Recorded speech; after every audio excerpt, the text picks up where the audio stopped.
الحمد لله الحمد لله الذي هدانا سبل السلام وأفهمنا بشريعة النبي الكريم.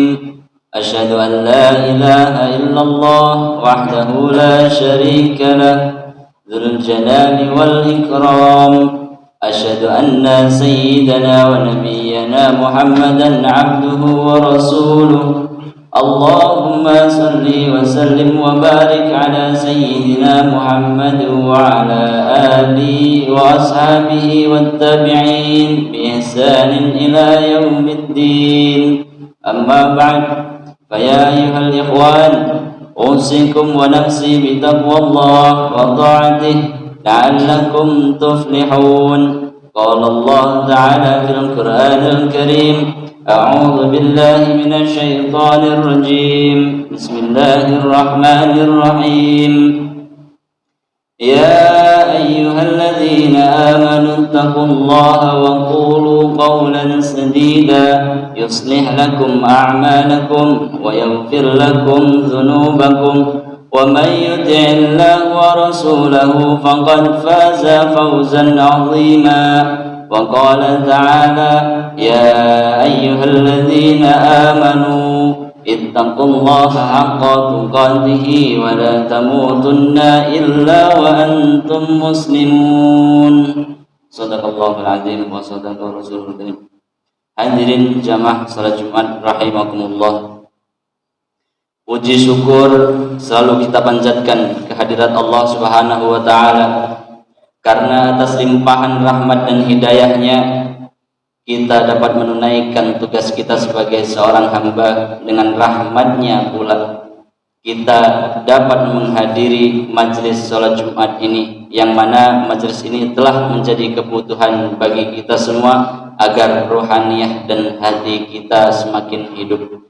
Salawat dan salam tak lupa kita haturkan kepada junjungan kita Nabi Agung Muhammad sallallahu alaihi wasallam, kepada ahlul bait, kepada para sahabat dan kepada para pengikutnya yang selalu meneladani sunnah-sunnahnya hingga hari akhir. Amma ba'du.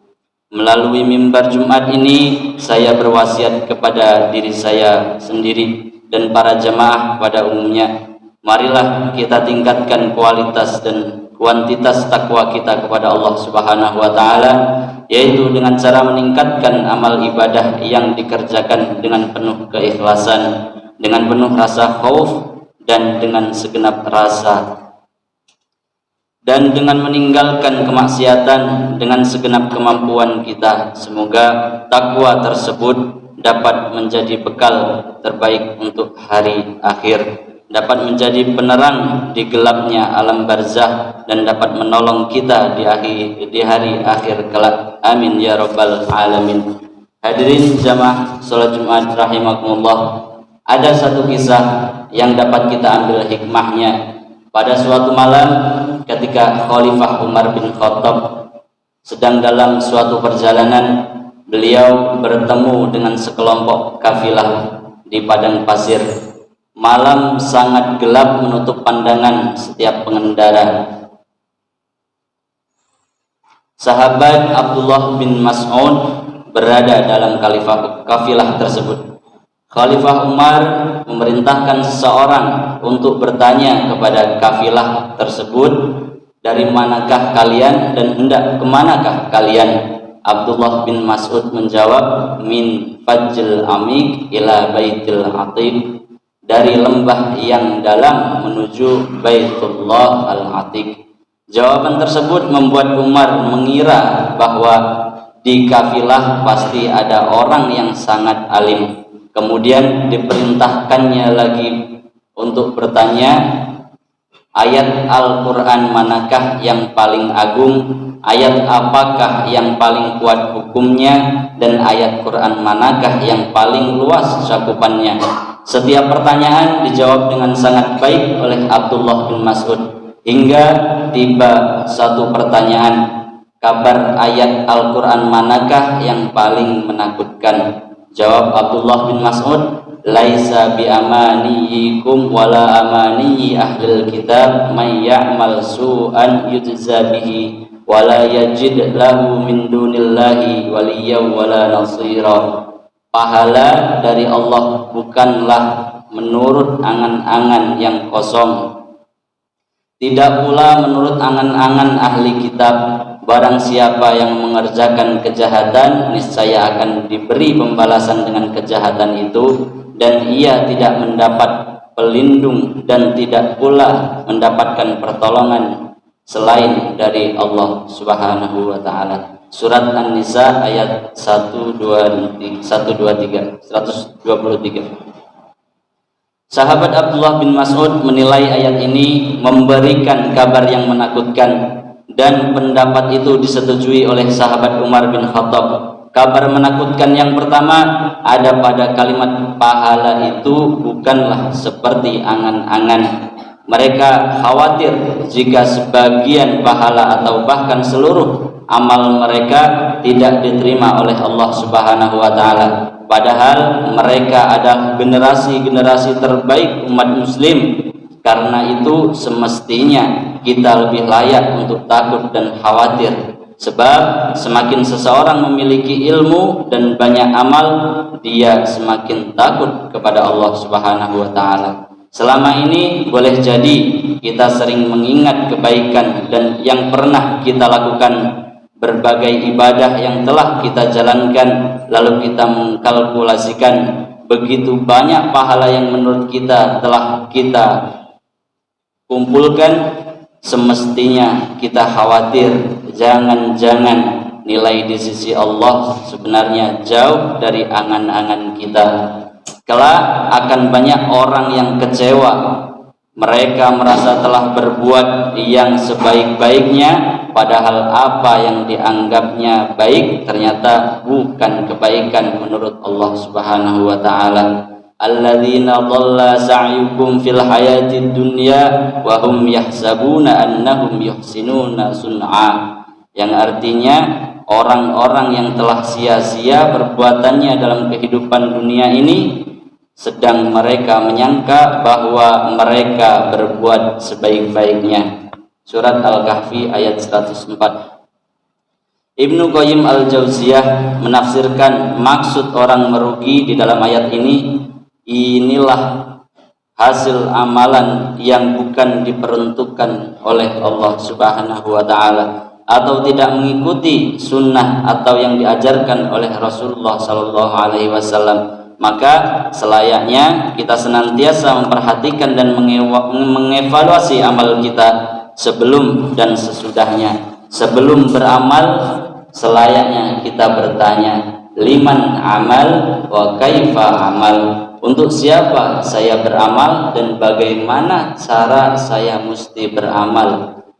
Jawaban yang pertama adalah dengan mewajibkan hati kita untuk ikhlas, yang yaitu tidak beramal dan berbuat kecuali hanya karena Allah semata, atau dapat kita tambahkan sebelum beramal dengan mengucapkan Bismillahirrahmanirrahim. Adapun pertanyaan kedua, bagaimana saya mesti beramal? Jawabannya haruslah dengan mutaba'ah, mengikuti sunnah atau cara Rasulullah Shallallahu Alaihi Wasallam. Karena waman amila amalan laisa alaihi amruna fahuwa raddun. Barang siapa yang beramal dengan suatu amalan yang tidak ada perintah dariku, maka tertolak. Ini hadis riwayat Bukhari.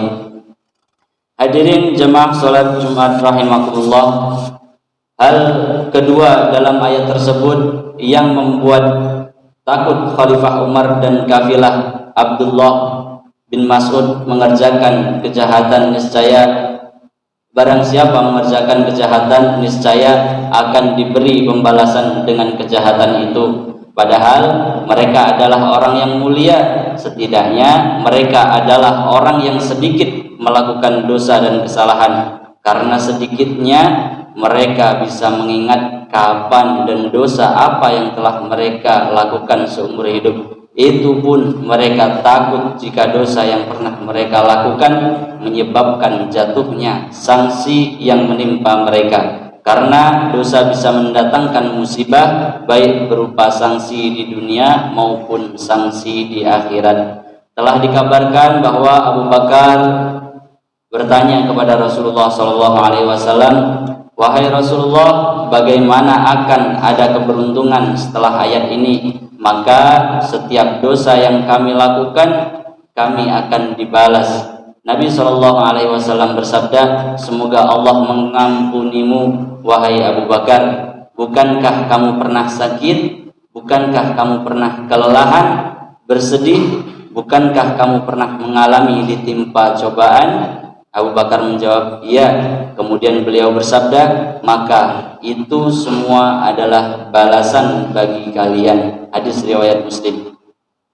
Dalam hadis ini ada ancaman yang menakutkan, namun ada hal yang melegakan bagi diri kita, di mana setiap kesusahan dan penderitaan sekecil apapun yang dialami oleh seseorang muslim itu adalah kafarat atau penebus bagi dosa itu sendiri. Ya Allah, kami berlindung kepadamu dari jahatnya jiwa kami dan buruknya amal-amal perbuatan kami yang justru akan menyengsarakan kami kelak di hari kiamat. Ja'alana Allah wa iyyakum minal faizin al-aminin wa adkhalana wa iyyakum fi zumrati ibadil mu'minin. A'udzu billahi minasyaitonir rajim. Bismillahirrahmanirrahim. يا أيها الذين آمنوا اتقوا الله وقولوا قولا سديدا. بارك الله لي ولكم في القرآن العظيم ونفعني وإياكم بما فيه من آيات وذكر الحكيم وتقبل مني ومنكم تلاوته إنه هو الغفور الرحيم. وقل رب اغفر وارحم وأنت خير الراحمين. اللهم صل وسلم وزد وأنعم وتقبل وبارك في جلالك وكمالك على أشرف عبادك سيدنا ومولانا محمد وعلى آله وصحبه وسلم ورضي الله تعالى عن كل الصحابة أجمعين.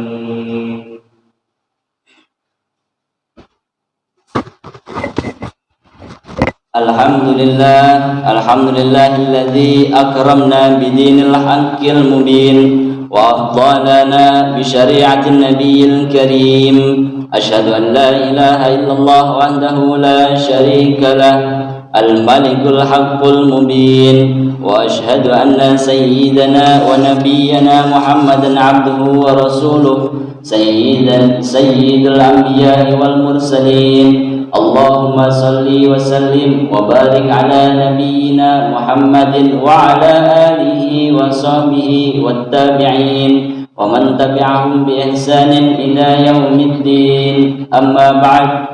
Faya ayuhan nas ittaqullah waf'alul khairat wajtanibu 'anis sayyi'at wa'lamu anna Allah ya'murukum bi amrin bada'a fihi bi nafsihi. فقال عز وجل إن الله وملائكته يصلون على النبي يا أيها الذين آمنوا صلوا عليه وسلموا تسليما.